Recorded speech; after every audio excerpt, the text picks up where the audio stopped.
സ്നേഹവന്ദനങ്ങൾ പ്രിയുള്ളവരെ, പാഠഭേദത്തിൻ്റെ ഒരു പുതിയ പാഠത്തിലേക്ക് എല്ലാ മാന്യപ്രേക്ഷകരെയും സ്വാഗതം ചെയ്യുകയാണ്. ഇസ്രയേൽ ഇറാൻ കോൺഫ്ലിക്റ്റ് ആരംഭിച്ചിട്ട് ഏതാണ്ട് 5 മാസങ്ങൾ കഴിഞ്ഞിരിക്കുന്നു. ജനുവരി മാസത്തിൻ്റെ ആദ്യ ആഴ്ചയിൽ തന്നെ അമേരിക്ക ആരംഭിച്ച അറ്റാക്ക് അത് ഇന്നും വിവിധ രീതിയിൽ തുടർന്നുകൊണ്ടിരിക്കുകയാണ്. പ്രദേശത്തിൽ ഇറാനുമായിട്ട് നേരിട്ടുള്ള ആക്രമണങ്ങൾ പഴയതുപോലെ ഇല്ല എങ്കിലും ലെബനോൻ്റെ സദേൺ പാർട്ടിലൊക്കെ ഇസ്രയേൽ ആക്രമണങ്ങൾ നടത്തുന്നു, പരസ്പരം ഡ്രോണുകൾ അയക്കുന്നു. അമേരിക്കയും ഇടപെടലുകൾ നടത്തിക്കൊണ്ടിരിക്കുന്നു. ഒരു ഭാഗത്ത് അനുനയിപ്പിക്കാനുള്ള ശ്രമങ്ങൾ നടക്കുന്നതിനോടൊപ്പം മറുഭാഗത്ത് ഭീഷണി ശബ്ദങ്ങൾ മുഴക്കിക്കൊണ്ടിരിക്കുന്നു. അങ്ങനെ യുദ്ധമെന്ന് അവസാനിക്കുമെന്ന് ലോകരാഷ്ട്രങ്ങൾ മുഴുവൻ ഉറ്റുനോക്കിക്കൊണ്ടിരിക്കുന്ന സമയത്താണ് ഇപ്പോൾ ഈ കഴിഞ്ഞ ദിവസം, അതായത് ജൂൺ മാസം 2-ാം തീയതി, ട്രംപ് നെതന്യാഹുവിനെ ശരിക്കും ചീത്ത വിളിച്ചെന്ന് അമേരിക്കൻ മാധ്യമങ്ങൾ തന്നെ റിപ്പോർട്ട് ചെയ്തിരിക്കുന്നത്. ഞാൻ അമേരിക്കൻ മാധ്യമങ്ങളിലെ ആ വാർത്ത ഒന്ന് നോക്കി, ട്രംപ് വിളിച്ച ചീത്ത ഒന്ന് വായിച്ചു നോക്കി. വായിച്ചതേ ഉള്ളൂ കേട്ടോ, ഉറച്ചു പറയാൻ പറ്റാത്ത അത്ര സൂപ്പർ നല്ല ഒന്നാന്തരം, നമ്മുടെ മലയാള ഭാഷയിൽ പറഞ്ഞാൽ തെറിയാണ് ട്രംപ് വിളിച്ചിരിക്കുന്നത്. ഇംഗ്ലീഷിൽ എഫ് ചേർത്തുള്ള വേർഡൊക്കെ ഉണ്ടല്ലോ, അപ്പോൾ എഫ് ചേർത്തിട്ട് നീ എന്തോ പണിയാണ് കാണിക്കുന്നത് എന്ന് നെതന്യാഹുവിനോട് ചോദിച്ചു എന്നാണ് ഈ മാധ്യമങ്ങൾ റിപ്പോർട്ട് ചെയ്യുന്നത്. മാത്രമല്ല, നീ ക്രേസിയാണ്, നിനക്ക് വട്ടുപിടിച്ചിരിക്കുന്നു, നീ ഇപ്പം പ്രവർത്തിക്കുന്നത് എൻ്റെ കൂടെ അല്ലെങ്കിൽ എനിക്ക് വേണ്ടി അല്ലെങ്കിൽ ഞാൻ നിന്നെ പിന്നെ 1-2 നല്ല ഒന്നാന്തരം തെറി തന്നെ വിളിച്ചിട്ട് അറസ്റ്റ് ചെയ്യുമായിരുന്നു, അല്ലെങ്കിൽ നീ പകത്തായനേയും എന്നുള്ള ഭാവത്തിലൊക്കെ നെതന്യാഹുവിനോട് ട്രംപ് സംസാരിക്കുകയാണ്. അങ്ങനെയൊക്കെ ഒരു വാർത്ത കേട്ടപ്പോൾ എനിക്ക് തോന്നി ഇത് ഫേക്ക് ന്യൂസ് ആയിരിക്കും. നമ്മുടെ ട്രംപ് കാണും അങ്ങനെ നെതന്യാഹുവിനെ നല്ല തെറി വിളിക്കുമോ? എനിക്ക് അത്ഭുതമാണ് തോന്നിയത്. ഇത് ഫേക്ക് ന്യൂസ് ആണോ എന്നാണ് ഞാൻ ആദ്യം അന്വേഷിച്ചത്. അപ്പോൾ മനസ്സിലായി ഇത് ഫേക്ക് ന്യൂസ് അല്ല, വളരെ ആധികാരികതയുള്ള മാധ്യമങ്ങൾ തന്നെ ഇതിനെക്കുറിച്ച് ചർച്ച ചെയ്തുകൊണ്ടിരിക്കുന്നു. ട്രംപ് ശരിക്കും നെതന്യാഹുവിനെ ചീത്ത വിളിച്ചിരിക്കുന്നു. അപ്പോൾ എനിക്കുണ്ടായ ചിന്ത, എന്താ നമ്മുടെ ട്രംപിന് യുദ്ധം മടുത്തോ? സാധാരണഗതിയിൽ നമ്മൾ ഈ ട്രംപിനെക്കുറിച്ച് ചിന്തിക്കുന്നത് പിന്മാറാത്ത യുദ്ധം ചെയ്ത് ജയിക്കുവാൻ ആഗ്രഹമുള്ള ഒരാളായിട്ടൊക്കെയാണ്. ഇപ്പോൾ എന്തു പറ്റി, ട്രംപിന് യുദ്ധം മടുത്തോ എന്നൊരു ചോദ്യമാണ് എനിക്കുണ്ടായത്. അങ്ങനെയാണെങ്കിൽ ഞാൻ ഒന്നുകൂടെ അതിനെക്കുറിച്ചൊന്ന് സെർച്ച് ചെയ്ത് നോക്കാം എന്ന് കരുതി. ട്രംപിന് യുദ്ധം മടുത്തിട്ടാണോ നെതന്യാഹുവിനെ ചീത്ത വിളിച്ചത്? യുദ്ധം എടുത്തിട്ട് ഒന്നും അല്ല എന്നാണ് നമ്മുടെ ഈ സെർച്ച് റിപ്പോർട്ടുകളിൽ പറയുന്നത്. പിന്നെന്താണെന്ന് ചോദിച്ചാൽ, ഈ ഇറാനുമായിട്ടുള്ള കോംപ്രമൈസ് ചർച്ചകളൊക്കെ നടക്കുമ്പോൾ ആ സമയത്ത് മറുഭാഗത്ത് ഇസ്രയേൽ ബെയ്റൂട്ടിലും ലെബനോൻ്റെ സൗത്ത് പാർട്ടിലുമൊക്കെ ആക്രമണം നടത്താൻ മുതിരുന്നത് ട്രംപിനൊട്ടും ഇഷ്ടപ്പെട്ടില്ല. കാരണം ഈ അനുരഞ്ജന ചർച്ചകളെ അത് ഇല്ലാതാക്കി തീർക്കുമെന്ന് ട്രംപ് ശരിക്കും ഭയപ്പെടുന്നു. ട്രംപിന് ശരിക്കും യുദ്ധം തീരുക തന്നെ വേണം. അതിൻ്റെ പ്രധാന കാരണം ട്രംപിന് യുദ്ധം ചെയ്യാൻ ഇഷ്ടമില്ലാഞ്ഞിട്ടൊന്നുമല്ല, പിന്നെ ഈ ഇൻ്റർനാഷണൽ കമ്മ്യൂണിറ്റിയുടെ വലിയ പ്രഷർ ഇപ്പോൾ ഉണ്ട്. ലോകരാഷ്ട്രങ്ങൾ മുഴുവൻ ഈ യുദ്ധത്തിൻ്റെ ഗതി അനുഭവിക്കുകയാണ്, ഇന്ത്യ ഉൾപ്പെടെ. ഇന്ത്യ ഇന്ന് നേരിടുന്ന വലിയ സാമ്പത്തിക തകർച്ചയ്ക്കൊക്കെ വളരെ പ്രധാനപ്പെട്ട ഒരു കാരണം ഈ ആഗോളതലത്തിലുണ്ടാകുന്ന യുദ്ധവുമായിട്ടുള്ള ബന്ധത്തിലുള്ള ഊർജ്ജ പ്രതിസന്ധിയാണെന്നൊക്കെ നമുക്കൊക്കെ നന്നായിട്ടറിയാം. അങ്ങനെ ലോകരാജ്യങ്ങൾ മുഴുവൻ ഈ ട്രംപിൻ്റെ മേൽ നല്ല സമ്മർദ്ദം ചെലുത്തുന്നുണ്ട്. എങ്ങനെയെങ്കിലും ഇതൊന്ന് അവസാനിപ്പിച്ചാൽ മതി. ട്രംപിനും അത് തന്നെയാണ് ആഗ്രഹം. അല്ലെങ്കിൽ നാട്ടുകാരെന്ന് പറയുമ്പോൾ ലോകരാജ്യങ്ങൾ മുഴുവൻ ഇവരെ ചീത്ത വിളിക്കുന്നുള്ളത് ട്രംപിന് നന്നായിട്ടറിയാം. നെതന്യാഹുവിനെ ചീത്ത വിളിച്ച കൂട്ടത്തിൽ ട്രംപ് പറഞ്ഞെന്നാണ് പറയുന്നത്, നിനക്കറിയാമോ, ഇപ്പോൾ ലോകം മുഴുവൻ നിന്നെ വെറുത്തോണ്ടിരിക്കുക എന്ന് നെതന്യാഹുവിനോട് പറഞ്ഞു എന്നാണ് മാധ്യമങ്ങൾ റിപ്പോർട്ട് ചെയ്യുന്നത്. ശരിക്കും നിനക്ക് വട്ട, ലോകം മുഴുവൻ ഇപ്പോൾ നിന്നെ വെറുത്തുകൊണ്ടിരിക്കുന്നു എന്നൊക്കെയാണ് ട്രംപ് പറഞ്ഞു വച്ചിരിക്കുന്നത്. എന്താണെങ്കിലും നെതന്യാഹുവിൻ്റെ നല്ല കൂട്ടുകാരനാണ് ട്രംപ്. അവർ ഒന്നിച്ചാണ് ഈ യുദ്ധത്തിന് പുറപ്പെട്ടത്. ഇപ്പോൾ ട്രംപിന് എങ്ങനെങ്കിലും ഇത് നിർത്തിയാൽ മതി എന്നൊരു ചിന്ത ഉണ്ടായിരിക്കുന്നു. പിന്നെ എന്തുകൊണ്ടാണ് ഈ ഇസ്രയേൽ ഇത് നിർത്താൻ തയ്യാറാകാത്തത്? ഇസ്രയേലിനെ സംബന്ധിച്ചിടത്തോളം എന്ത് യുദ്ധം ചെയ്താണെങ്കിലും എന്തൊക്കെ ചെയ്താണെങ്കിലും വിശാല ഇസ്രയേൽ അവർക്കുണ്ടാക്കണമെന്നുള്ള സ്വപ്നമാണ് അവർക്കുള്ളത്. ഞാൻ പല പാഠഭേദങ്ങളിലും ആവർത്തിച്ച് പറഞ്ഞിട്ടുണ്ട്. ഇസ്രയേൽ തലകുത്തി മറിഞ്ഞാൽ ഈ കാലത്ത് അവർക്ക് വിശാല ഇസ്രയേൽ ഉണ്ടാക്കാൻ കഴിയില്ല. കാരണം വേദപുസ്തകത്തിലെ വാഗ്ദത്തം അനുസരിച്ച് അത് മഷിയാനിക് പ്രോമിസാണ്. മശിഹ ഭൂമിയിൽ ഭരിക്കാൻ വരുമ്പോൾ, മശിഹ രാജാവായി എത്തുമ്പോൾ മശിഹയാണ് ഈ വേദപുസ്തകത്തിൽ പറയുന്ന വിശാല ഇസ്രയേലിൻ്റെ പ്രോമിസ് ലാൻഡ് മുഴുവൻ ഒന്നിച്ചു ഭരിക്കുന്ന ഒരു സമയമുണ്ടാകാൻ പോകുന്നത്.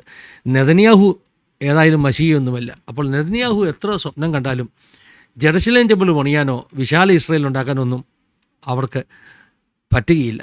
ദൈവത്തിൻ്റെ സമയത്തിന് വേണ്ടി ശരിക്കും കാത്തിരിക്കുകയാണ് ഈ യഹൂദന്മാർ അല്ലെങ്കിൽ ഇസ്രായേൽ ചെയ്യേണ്ടത്. അങ്ങനൊരു കാലം ഭാവിയിൽ ഭൂമിയിൽ ഉണ്ടാകും.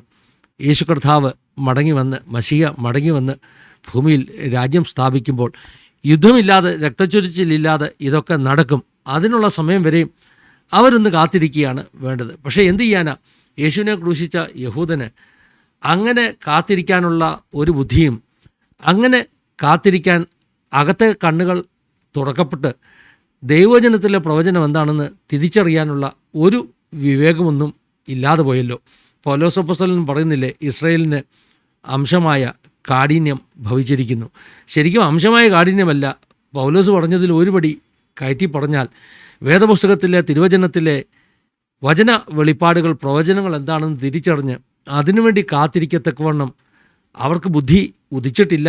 അവരുടെ ഹൃദയത്തിൽ ഇപ്പോഴും ആ മറ, ആ മൂടുപടം കിടക്കുകയാണ്, കഠിനപ്പെട്ടിരിക്കുകയാണ്. അവർക്ക് കാര്യങ്ങൾ തിരിച്ചറിയാൻ കഴിയുന്നില്ല. അതുകൊണ്ട് യുദ്ധക്കൊതിയോടുകൂടെ ഓടി നടക്കുകയാണ്. ഇതിനൊന്നൊരു പരിഹാരം ഉണ്ടാകിയില്ല എന്നുള്ളത് വേദപുസ്തക പ്രകാരം 101% ശരിയാണ്. പക്ഷേ നമ്മുടെ ട്രംപ് ഇതൊക്കെ മനസ്സിലാക്കേണ്ടതാണ്. പക്ഷേ ട്രംപും അതൊന്നും മനസ്സിലാക്കുന്നില്ല. ട്രംപ് ഒരു ക്രിസ്ത്യാനിയാണല്ലോ. അപ്പോൾ ക്രൈസ്തവരായ ആളുകൾക്ക്, ഈ അകത്തെ കണ്ണ് തുറന്നെന്ന് പറയുന്ന ആളുകൾക്ക് വേദപുസ്തക പ്രവചനങ്ങൾ നിവർത്തിക്കപ്പെടേണ്ട കാലഘട്ടങ്ങളെക്കുറിച്ച് ഒരു അറിവും ബോധവും ഒക്കെ ഉണ്ടാകേണ്ടത് ആവശ്യമാണ്. പക്ഷേ ട്രംപിൻ്റെ നടപടികൾ അങ്ങനെയല്ലായിരുന്നു. ഇപ്പോൾ എങ്ങനെങ്കിലും ഈ ഊരിപ്പോരാൻ നോക്കുന്നതിൻ്റെ കാരണം ഇതുണ്ടാക്കുന്ന വലിയ പ്രതിസന്ധിയാണ്. ഈ അടുത്ത സമയത്ത് അമേരിക്കൻ കോൺഗ്രസ്സിൽ കൊടുത്ത ഒരു റിപ്പോർട്ട് അനുസരിച്ച് അമേരിക്കയ്ക്ക് കനത്ത നഷ്ടമാണ് ഉണ്ടായിരിക്കുന്നത്. അതായത് 42ഓളം അവരുടെ ഈ വാർക്രാഫ്റ്റ്സ്, യുദ്ധ വിമാനങ്ങളോ ഡ്രോണുകളോ ഹെലികോപ്റ്ററുകളോ ഒക്കെ ആയിട്ട് 42 തകർന്നു പോയി, അല്ലെങ്കിൽ ഡാമേജായി, വളരെ കഷ്ടനഷ്ടങ്ങൾ അതിലുണ്ടായി എന്നൊക്കെയാണ് അമേരിക്കൻ കോൺഗ്രസ്സിന് ഒരു റിപ്പോർട്ട് കൊടുത്തിരിക്കുന്നത്. ഇത് ചെറിയ കളിയൊന്നുമല്ല. പെൻറ്റഗൺ തന്നെ റിപ്പോർട്ട് കൊടുത്തു. ദശലക്ഷക്കണക്കിന് ഡോളർ, ബില്യൺസ് ഡോളറാണ് അവർക്ക് ഈ യുദ്ധത്തിൽ നഷ്ടമായിരിക്കുന്നത്, അല്ലെങ്കിൽ ചിലവായിരിക്കുന്നത്. അപ്പോൾ ട്രംപിന് ഇതിലിറങ്ങിയും പോയി ഇനിയും തിരിച്ച് കയറാനും വയ്യ. എങ്ങനെയെങ്കിലും യുദ്ധം അവസാനിപ്പിക്കണം. ഈ എണ്ണയുടെ വിഷയമിട്ട് ശരിക്കും ഇറാൻ ലോകരാജ്യങ്ങളെ മുഴുവൻ കുടുക്കി നിർത്തിയിരിക്കുകയാണ്. അതുകൊണ്ട് യുദ്ധം അവസാനിപ്പിക്കാനുള്ള നെട്ടോട്ടത്തിലാണ് ലോകരാജ്യങ്ങൾ മുഴുവൻ. അതിൻ്റെ പ്രഷർ ട്രംപിൻ്റെ മുകളിലുണ്ട്. ട്രംപിനെ അഡ്വൈസ് ചെയ്യുന്ന കുറേ ഉപദേശിമാരുണ്ട്. അവർക്ക് ആർക്കെങ്കിലും പണ്ടേ പറഞ്ഞു കൊടുക്കാമായിരുന്നു, ഇപ്പം ഇസ്രയേലിനെ ജയിപ്പിച്ച് വിശാല ഇസ്രയേലൊന്നും ഉണ്ടാക്കാൻ പറ്റുകയില്ല എന്ന് നേരത്തെ പറഞ്ഞു കൊടുക്കാമായിരുന്നു. ഇത് പറയുമ്പോൾ തന്നെ ഈ യുദ്ധത്തിനൊരു മറുഭാഗമുണ്ട്. ഇസ്രയേലിനെ സംബന്ധിച്ചിടത്തോളം അവരുടെ നിലനിൽപ്പിൻ്റെ പ്രശ്നം എന്ന് പറയുന്ന ഒരു യാഥാർത്ഥ്യമുണ്ട്. കാരണം ചുറ്റുമുള്ളതെല്ലാം ശത്രു രാജ്യങ്ങളാകുമ്പോൾ അവിടെ നടക്കുന്ന തീവ്രവാദ സ്വഭാവമുള്ള സംഘടനകൾ, ഈ ഹിസ്ബുള്ളയും പിന്നെ ഇങ്ങനെ ഹമാസും അങ്ങനെ കുറേ ഉണ്ടല്ലോ, ഹൂത്തികളും, ഇവരെല്ലാം കൂടി ഇസ്രായേലിനെ തുടിച്ചു നോക്കിയാൽ ശ്രമിക്കുമ്പോൾ ഇസ്രായേലിന് അവരുടെ പ്രൊട്ടക്ഷന് വേണ്ടി നിന്നേ മതിയാകുകയുള്ളൂ. സത്യത്തിൽ ഈ യുദ്ധം ഒരു പരിധി വിട്ടുപോകാതെ ഇസ്രായേൽ തങ്ങളുടെ പ്രൊട്ടക്ഷനെ മാത്രം നോക്കി ഈ പറഞ്ഞ കേന്ദ്രങ്ങളെ മാത്രം ഒതുക്കുന്നൊരു യുദ്ധമായിട്ട് പോയിരുന്നുവെങ്കിൽ ഇത്രയും ഔട്ട് ഓഫ് പ്രൊപ്പോർഷനിൽ പോകില്ലായിരുന്നു എന്നാണ് എൻ്റെ ഒരു ചിന്ത. എന്താണെങ്കിലും ഈ അമേരിക്കയിലെ ക്രിസ്ത്യാനികളൊന്നും ഈ ബുദ്ധി ട്രംപിനോട് നേരത്തെ പറഞ്ഞു കൊടുക്കുവാൻ തയ്യാറായില്ല. അതിന് ഒരു കാരണം, നമ്മളെ അല്പം ചരിത്രം പഠിക്കണം. ഈ നേരത്തെ മുതലേ ഇസ്രായേലിൻ്റെ യുദ്ധ നടപടിയിലൊന്നും ഈ ഇൻ്റർനാഷണൽ ക്രിസ്ത്യൻ കമ്മ്യൂണിറ്റി വലിയ സപ്പോർട്ടൊന്നുമില്ലായിരുന്നു. അതായത് കാത്തലിക് ചർച്ചൊന്നും പണ്ട് മുതലേ ഈ പറഞ്ഞതുപോലെയുള്ള യുദ്ധങ്ങൾക്കൊന്നും വലിയ സപ്പോർട്ടില്ലായിരുന്നു. ഇന്നും പോപ്പിൻ്റെയൊക്കെ നിലപാട് അതാണല്ലോ, യുദ്ധത്തിനെതിരായിട്ടുള്ള നിലപാട്, പാലസ്തീന് അനുകൂലമായിട്ടുള്ള നിലപാടൊക്കെ പണ്ടും ക്രിസ്ത്യൻ കമ്മ്യൂണിറ്റി എടുക്കുമായിരുന്നു. പക്ഷേ ഈ പറഞ്ഞ ക്രിസ്ത്യൻ സയണിസം അല്ലെങ്കിൽ ഇവാഞ്ചലിക്കൽ ചർച്ചുകൾ കർത്താവിൻ്റെ മടങ്ങിവരവ് അടുത്തു എന്ന ഒരു ധാരണയോടുകൂടെ, ഈ ലോകാവസാന സംഭവങ്ങളാണ് ഈ നടക്കുന്നതെന്നുള്ള ധാരണയോടുകൂടെ ഒക്കെ ഈ ഇവാഞ്ചലിക്കൽ ക്രിസ്ത്യൻസ് പ്രവർത്തിക്കാൻ തുടങ്ങിയപ്പോൾ അവനാണ് ശരിക്കും ഇസ്രായേലിൻ്റെ കോസിന് വേണ്ടി, ഇസ്രായേലിനെ വിശാല ഇസ്രായേൽ ഉണ്ടാക്കി കൊടുക്കാൻ വേണ്ടി ഒത്തിരി സപ്പോർട്ട് ചെയ്യാൻ തുടങ്ങിയത്. അവരുടെ മനസ്സിൽ ഉദിച്ച ഒരു ചിന്ത, വേദപുസ്തകത്തിലെ പ്രവചനങ്ങളൊക്കെ അല്ലേ, ആ പ്രവചനങ്ങളൊക്കെ നിവർത്തിക്കപ്പെടും. അപ്പോൾ നിവർത്തിക്കപ്പെടാൻ നമ്മുടെ ഭാഗത്തുനിന്ന് നമ്മൾ എന്ത് ചെയ്ത് കൊടുക്കണം എന്നൊരു ചിന്ത പോലെ അവരോട് അങ്ങ് സഹായിക്കാൻ തുടങ്ങിയതാണെന്നുള്ളതാണ് സത്യം. പക്ഷേ ഇവരറിയാതെ പോയൊരു യാഥാർത്ഥ്യം, ദൈവജനത്തിലെ പ്രവചനങ്ങൾ നിവർത്തിക്കപ്പെടാൻ മനുഷ്യൻ്റെ സഹായവും ഒന്നും ആവശ്യമില്ല. ക്രിസ്ത്യൻ കമ്മ്യൂണിറ്റി, ക്രിസ്ത്യൻ സയനിസ്റ്റുകളായി ഒന്നും സഹായിക്കേണ്ട യാതൊരു ആവശ്യവുമില്ല. കാരണം ക്രൈസ്തവ സമൂഹത്തെ വിളിച്ചിരിക്കുന്നത് ഇവിടെ ഇസ്രായേൽ രാഷ്ട്രം സ്ഥാപിക്കുവാനൊന്നുമല്ല, സഭയാകുന്ന വാഗ്ദത്ത ഇസ്രായേലിനെ തയ്യാറാക്കി യേശുവിൻ്റെ മണവാട്ടിയെ തയ്യാറാക്കാനൊക്കെയാണ്. പക്ഷേ അതൊക്കെ മറന്നിട്ട് ഈ പറഞ്ഞതുപോലെ ഈ ഇസ്രായേൽ രാഷ്ട്രം സ്ഥാപിക്കാനുള്ള ശ്രമങ്ങൾക്ക് സപ്പോർട്ടൊക്കെ കൊടുക്കാനോ ആവശ്യമില്ലാത്തതിന് പണം പിരിക്കാനുമൊക്കെ ഇവർ മുന്നോട്ട് വന്നു. ഇസ്രായേലിലേക്ക് ആളുകളെ മടക്കി കൊണ്ടുപോകുന്നതിന് ഈ പറഞ്ഞതുപോലെ ക്രിസ്ത്യൻ സംഘടനകൾ പണം പിരിക്കുന്നു. അങ്ങനെ കുറേ കാര്യങ്ങളിങ്ങനെ നമുക്ക് ചുറ്റും കണ്ടുകൊണ്ടിരിക്കുകയാണ്. അതൊക്കെ ശരിക്കും പറഞ്ഞാൽ ക്രിസ്ത്യാനികൾ വേണ്ടാത്തതിൽ കൈയിടുകയാണ് ചെയ്യുന്നത്. ഇത് പലപ്പോഴും ഇത് ഞാൻ പറയുമ്പോൾ നമ്മുടെ പല ക്രൈസ്തവ സ്നേഹിതർക്കും ഇത് ഉൾക്കൊള്ളുവാനോ മനസ്സിലാക്കുവാനോ കഴിയുകയില്ല. കാരണം ഞാൻ കർത്താവിൻ്റെ മടങ്ങിവരവിൽ വിശ്വസിക്കുന്നു. കർത്താവ് മടങ്ങി വരാതെ ഈ സിറ്റുവേഷൻ ഒന്നും ഒരു പരിഹാരം ഉണ്ടാകില്ല എന്ന് വിശ്വസിക്കുന്ന കൂട്ടത്തിലാണ് ഞാൻ. അതുകൊണ്ട് നമ്മുടെ ലക്ഷ്യം കർത്താവിൻ്റെ മടങ്ങി വരുവരെയും കാത്തിരിക്കുക എന്നുള്ളതാണ്. ഇനിയും വാൽകഷ്ണം പോലെ ശരിക്കും പറഞ്ഞാൽ ഈ ക്രിസ്ത്യാനികൾ നെതന്യാഹുവിനെയും ഇസ്രായേലിനെയും ഒക്കെ ഇത്രയും സപ്പോർട്ട് ചെയ്യുമ്പോൾ തിരിച്ച് യഹൂദന്മാർ ക്രിസ്ത്യാനികളെ എത്ര സ്നേഹിക്കുന്നതെന്നും കൂടെ നമ്മളൊന്ന് മനസ്സിലാക്കണം. അതും ഒരു അല്പം അറിവുണ്ടായിരിക്കുന്നത് നല്ലതാണെന്നാണ് ഞാൻ ചിന്തിക്കുന്നത്. ക്രൈസ്തവ രാജ്യങ്ങൾ ഇസ്രായേലിനെ ഭയങ്കരമായിട്ട് സപ്പോർട്ട് ചെയ്യുന്നു. നെതന്യാഹു ഒക്കെ ക്രൈസ്തവരെ അവരുടെ സഹോദരങ്ങളെപ്പോലെ കൂടെ നിർത്തുന്നു. അങ്ങനെയുള്ള കാര്യങ്ങളൊക്കെയാണ് നമ്മൾ ഈ പൊതുമണ്ഡലത്തിൽ കാണുന്നത്. പക്ഷേ ഇസ്രായേലിലും പാലസ്തീനിലുമൊക്കെ ആയിരിക്കുന്ന ക്രിസ്ത്യാനികളുടെ കാര്യം മഹാകഷ്ടമാണെന്നുള്ളതാണ് ന്യൂസ് റിപ്പോർട്ടുകൾ കാണിക്കുന്നത്. ഈ കഴിഞ്ഞ ഇടയ്ക്ക് നമ്മൾ കണ്ടതാണ്, ബെയ്റൂട്ടിൽ ഒരു ജീസസ് ക്രൈസ്റ്റിൻ്റെ സ്റ്റാച്യു ഇസ്രായേലിൻ്റെ പട്ടാളക്കാർ ചുറ്റിയേക്ക് അടിച്ച് പൊട്ടിക്കുന്ന കാഴ്ച. നെതന്യാഹു ഒക്കെ ഇടപെട്ടു, പട്ടാളക്കാരനെ സസ്പെൻഡൊക്കെ ചെയ്തു.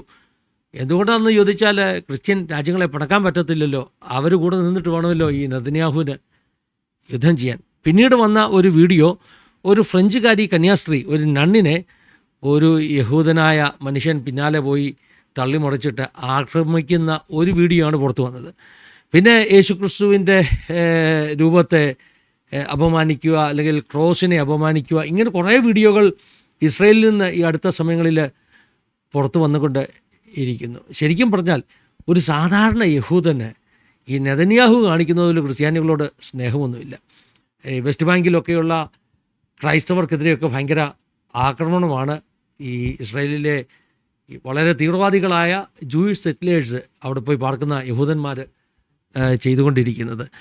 ഞാൻ കേട്ടിട്ടുള്ളത് ഈ ഇസ്രായേലൊക്കെ സന്ദർശിക്കാൻ പോയിട്ടുള്ള ആളുകൾ പറഞ്ഞിട്ടുള്ളത് ക്രിസ്ത്യാനികളെ ഇവർക്ക് ഭയങ്കര വെറുപ്പാണ്. ഇവരെ കാണുമ്പോൾ കാർക്കിച്ച് തുപ്പുന്ന അനുഭവം പോലും പലപ്പോഴും ഉണ്ടായിട്ടുള്ളതായിട്ട് ചില ആളുകളൊക്കെ പറഞ്ഞതായിട്ടുള്ള അവരുടെ അനുഭവങ്ങളൊക്കെ നമ്മളൊക്കെ കേട്ടിട്ടുണ്ട്. കാരണം ഒരു സാധാരണ യഹൂദനെ സംബന്ധിച്ചിടത്തോളം ക്രൈസ്തവരെന്ന് പറഞ്ഞാൽ ഒരു ഫോൾസ് മശീഹയെ, അവരുടെ മതത്തിൽ നിന്ന് കുറേ ആളുകളെ കൂട്ടി ഉണ്ടാക്കിയ ഒരു ഫോൾസ് റിലീജിയൻ്റെ ഭാഗമായിട്ടുള്ള ആളുകളാണ്. ഒരു വലിയ തെറ്റായ മാർഗ്ഗക്കാരാണ് ക്രൈസ്തവരെന്ന് പറയുന്നത്. ആർക്ക്? ഈ സാധാരണ യഹൂദർക്ക്. പക്ഷേ പൊളിറ്റിക്കൽ ലക്ഷ്യങ്ങൾ കൊണ്ട് നെതന്യാഹുവിനെ പോലുള്ളവരോ അല്ലെങ്കിൽ ഇസ്രായേലിൻ്റെ ഭരണകൂടമോ ഒന്നും അങ്ങനെ പുറത്ത് കാണിക്കുന്നില്ലെങ്കിലും യഥാർത്ഥത്തിൽ ക്രൈസ്തവർക്കെതിരെ യഹൂദന്മാരുടെ ആറ്റിറ്റ്യൂഡ് വളരെ മോശമാണെന്നുള്ളതാണ് സത്യം. ഇത് ഈ ദിവസങ്ങളിലെ വാർത്താമാധ്യമങ്ങളിലൂടെ കൂടെ വരുന്ന വീഡിയോകൾ, വാർത്തകൾ നമുക്ക് മനസ്സിലാക്കി തന്നുകൊണ്ടിരിക്കുന്നു. ഞാൻ ഈ വീഡിയോ ചെയ്യുമ്പോൾ ഞാൻ എപ്പോഴും പറയുന്നത് ഒന്നുകൂടെ ആവർത്തിക്കുകയാണ്, യുദ്ധമല്ല നമ്മൾ ആഗ്രഹിക്കേണ്ടത്. ഇസ്രായേൽ ഇറാനെ അടിച്ചു തകർത്ത് ഒരു വലിയ ഒരു വിജയമൊക്കെ കൊയ്യുന്ന കാഴ്ച കണ്ടിട്ട് നമുക്ക് സന്തോഷിക്കുവാൻ കഴിയുന്നത് നമ്മുടെ ഒരു ക്രൈസ്തവ വിശ്വാസത്തിന് വന്ന പരാജയമാണ്, വൈകല്യമാണ് എന്ന് പറഞ്ഞുകൊണ്ട് ഇസ്രായേലും ഇറാനും ഒക്കെ ഈ കൃപയുടെ കാലത്ത്, കൃപായുഗത്തിൽ തമ്മിലടിക്കാതെ എല്ലാവരും രക്ഷകനെ കണ്ടെത്തേണ്ട ഒരു മാർഗത്തിൽ നടക്കണമെന്നുള്ളതാണ് ശരിയായ ഒരു പ്രാർത്ഥനയും ആറ്റിറ്റ്യൂഡും അതായിരിക്കണം യുദ്ധങ്ങൾ അല്ല, മറിച്ച് സമാധാനം. സഭഭൂമിയിലുള്ളിടത്തോളം സമാധാനമെന്ന ഒരു ആറ്റിറ്റ്യൂഡായിരിക്കണം നമുക്കുണ്ടാകേണ്ടത് എന്ന് പറഞ്ഞുകൊണ്ട് ഈ പാഠഭേദയോട് അവസാനിപ്പിക്കുകയാണ്. ദൈവം സഹായിക്കട്ടെ, അനുഗ്രഹിക്കട്ടെ. God bless you all. Have A wonderful time.